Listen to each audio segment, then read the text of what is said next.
30, ठीक है। After ton, हाँ जी,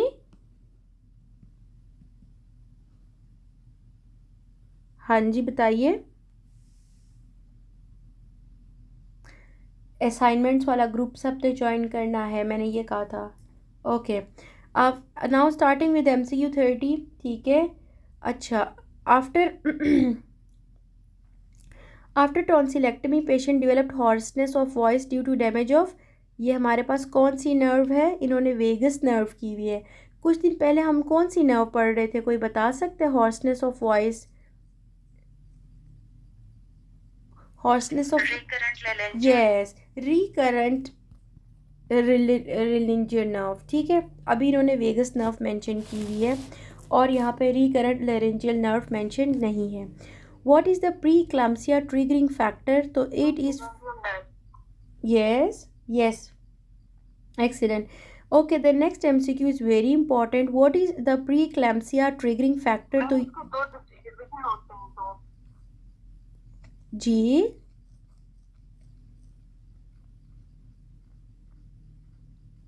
yes,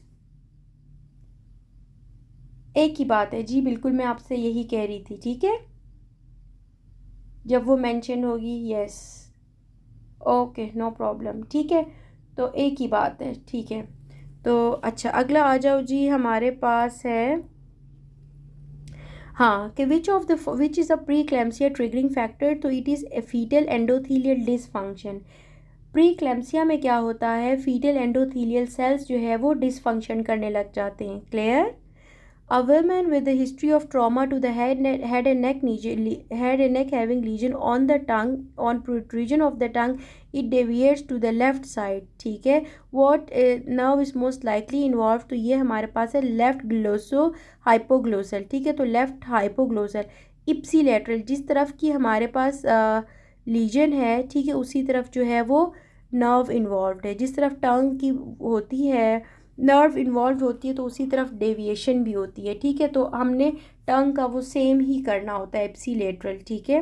the next is left astereognosis is caused by lesion of which part of the brain? तो it is right internal capsule, और ये हमने cross में करना है। देखें, लेफ्ट है तो हमारे पास इंटरनल कैप्सूल का कौन सा राइट वाला हिस्सा है। Clear? The next is in third degree uterovaginal prolapse ligament damaged is uterosacral ligament. Clear? ये जो हमारे पास थर्ड डिग्री प्रोलैप्स है उसमें कौन सा लिगामेंट डैमेज होता है? Uterosacral ligament. क्लियर? अगला हमारे पास है and diastolic volume depends upon venous return. Clear? And diastolic volume जो है वो वीनस रिटर्न पे डिपेंड करता है।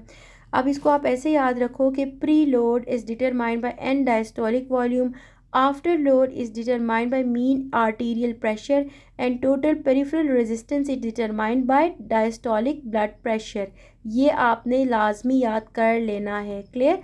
आप में से कोई इन तीनों पॉइंट्स को आज के हाई यील्ड में भी या फिर आज के इंपॉर्टेंट पॉइंट्स में भी हमारे साथ शेयर करेगा, ठीक है। The next one is a patient had lesion of articular surface and capsule of the temporomandibular joint unable to open the mouth, it is damage to which? तो it is हमारे पास damage to the lateral pterygoid। हमें पता है normally lateral pterygoid muscle से ही क्या होता है, muscle mouth open होता है। अब patient is unable to open the mouth, इसका मतलब है जो मसल नॉर्मली माउथ को ओपन करने में हेल्प कर रहा था वही डैमेज्ड है। समझ रहे हो? The next is a patient after injury to the face he is unable to elevate the jaw, ठीक है। तो ये हमारे पास है मैसेटर मसल। अब जॉ की बात की इन्होंने, आपने गौर से पढ़ना है। Elevate the jaw, masseter muscle involve है, anterior fibres of temporalis and medial pterygoid. जबकि डिप्रेशन ऑफ द जॉ, ठीक है, उसमें लेटरल टेरिगॉइड है, डाइगैस्ट्रिक और माइलोहायोइड जीनियोहायोइड मसल्स इन्वॉल्व हैं। अगला है Sertoli cells release which of the following? तो it is androgen binding protein. Sertoli cells क्या रिलीज करते हैं? Androgen binding proteins.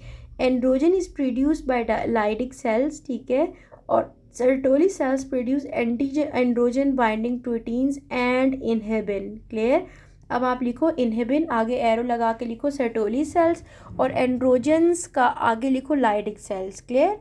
उस दिन हम जब फर्स्ट पेपर कर रहे थे तो मैंने आपको बताया था कि टेस्टोस्टेरोन कहाँ से रिलीज़ हो रहा था? ओके ठीक है, एंड्रोजन है क्योंकि टेस्टोस्टेरोन तो इधर ही से रिलीज हो रहा था, ठीक है। The next one is a muscle that is attach to more than just one joint and prevent the excessive movement of the proximal joint, it is called fixator. Clear, ये हमारे पास फिक्सेटर है। Okay, page number 64, ठीक है। Man lifted heavy weight, sudden pain in the arm on examination, swelling in the upper arm, ठीक है। It is attach to the radial tuberosity, तो हमारे पास क्या है, बाइसेप ब्रेकियाई मसल है जो कि रेडियल ट्यूबरोसिटी के साथ अटैच्ड है। Clear. The next one is a pregnant female with 9 weeks of pregnancy came with hypertension 180/90, ठीक है। ड्रग ऑफ चॉइस इज़, हम क्या देंगे, मिथाइल डोपा देंगे। क्लियर, 9 वीक्स पे आई है तो हम मिथाइल डोपा देंगे। अब देखिएगा, drug of choice in pregnancy induced hypertension, ठीक है। प्रेगनेंसी इंड्यूस्ड हाइपरटेंशन, पीआईएच में क्या देते हैं, first drug of choice is labetalol followed by methyldopa, ठीक है। अगर तो हमारे पास हाइपरटेंसिव इमरजेंसी है, ठीक है, ब्लड प्रेशर लेट सपोज आप कर दें कि 1 नहीं 210/110 है, ठीक है, इस तरह है, तो हाइपरटेंसिव इमरजेंसी है, तो हम ऐसे में हाइड्रोलाजीन देंगे पेशेंट को। क्लियर। और इक्लेम्सिया के पेशेंट को अंदर MgSO4 देंगे। क्लियर। आप में से किसी एक स्टूडेंट ने पिछले दिनों ग्रुप में एक मैसेज भी MCQ भी शेयर किया हुआ था कि पेशेंट है, ठीक है, वो अभी भी प्री इक्लेम्प्टिक है और उसकी हिस्ट्री भी ये है कि उसको इक्लेम्सिया हुआ था, यानी फिट्स पड़े थे, और हम ऐसे पेशेंट को क्या ट्रीटमेंट देंगे। तो मैंने आपको आंसर भी किया था, कोई बता सकता है इक्लेम्सिया के पेशेंट को आप क्या ट्रीटमेंट दोगे। MgSO4, excellent. Okay, the next one is most common source of pulmonary embolism is, तो ये हमारे पास क्या है, फेमरल वेन है। अब बहुत अच्छे से याद रखो कि most common source of deep vein thrombosis, ठीक है, वो हमारे पास पोप्लीटियल वेन में ओरिजिनेट होती है, जबकि एम्बोलिज्म कहाँ पे होते हैं, फेमरल वेन से। तो मैंने इसको ऐसे याद रखा था कि ई के बाद तो वैसे भी एफ आता है ना, तो एम्बोलिज्म कहाँ पे होती है, फेमरल वेन में होता है, ठीक है, ई के बाद एफ। और डीप वेन थ्रोम्बोसिस जो है पॉप्लीटियल वेन हो गया। Clear. Which of the following post op analgesic in asthmatics for pain management, तो हम एस्थमेटिक्स के अंदर क्या देते हैं, पैथेडीन देते हैं। क्लियर। अब आप ये भी हाई यील्ड में लिखो, पैथेडीन आगे फॉलो एरो और फिर एस्थमेटिक लिखोगे, ठीक है। अब ओवरऑल हम क्या देते हैं, कीटोरोलैक देते हैं, ठीक है, लेकिन एस्थमेटिक पेशेंट के अंदर पैथेडीन जो है वो सेफेस्ट है। क्लियर। तो आपसे अगर वो जनरली पूछ लें कि कौन सी देते हैं, तो आपने बस उसको कर देना pethidine. Clear. Changes that occurs after birth, तो आफ्टर बर्थ क्या होता है, ligamentum arteriosum is converted into ligamentum arteriosum, ठीक है। डक्टस आर्टीरियोसम जो है is converted into ligamentum arteriosum after birth. A patient presents in OPD with loss of vibration and proprioception.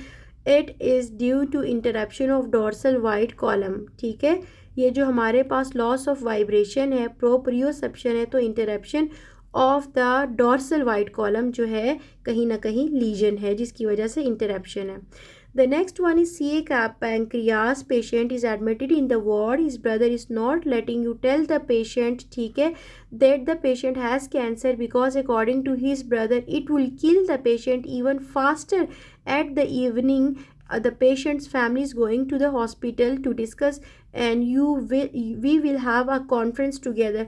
What will you do? ठीक है, scenario की बात समझ आई है ना आपको, कि पेशेंट को पैंक्रियास का कैंसर है, लेकिन अब उसका भाई कहता है कि हम पेशेंट को ये नहीं बता सकते कि उसका कैंसर है, क्योंकि वो फिर जीते जी मर जाएगा। उसको पता है कि इतनी ख़तरनाक ख़तरनाक कैंसर हो गया उसको, तो वो तो वैसे ही अर्लियर ही वो जो है वो हो जाएगा, ठीक है, नाउम्मीद हो जाएगा। तो अब जो है अब डॉक्टर्स की और फैमिली मेम्बर्स की आपस में एक मीटिंग या कॉन्फ्रेंस होने वाली है, तो अब आपकी क्या रिस्पॉन्सिबिलिटी है एज अ डॉक्टर, आप क्या करोगे बच्चों। हाँ, कोई बता सकता है मुझे क्या करेंगे हम।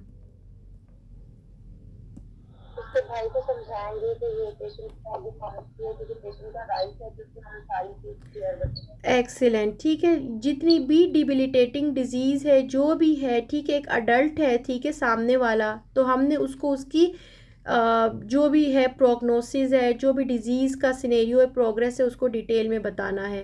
तो उसके भाई को भी हमने ये काउंसलिंग करनी है कि इट विल बी डिसऑनेस्ट, हम उससे बीमारी छुपा नहीं सकते। हमारे पाकिस्तान के सेटअप में क्या होता है, जिस बंदे को बीमारी होती है उसको हम छुपा छुपा कर नहीं बताते, बाकी जा जा के कानों में सबको बताते हैं। हम कहते हैं बस उसको पता नहीं चाहिए, उसको नहीं पता होना चाहिए कि उसके साथ क्या चल रहा है, ठीक है। बाकी हम हर बंदे को रोक रोक के बताते हैं। अच्छा, तो कुछ मसले हैं, ठीक है। अगला हमारे पास है कि रिच सोर्स ऑफ विटामिन के, तो रिच सोर्स ऑफ विटामिन के एज ग्रीन वेजिटेबल्स, ठीक है। फिर वही बात आ जाती है, जहाँ आपको किसी चीज़ का सोर्स समझ ना आए तो हमेशा कर दिया करो ग्रीन वेजिटेबल्स, ठीक है।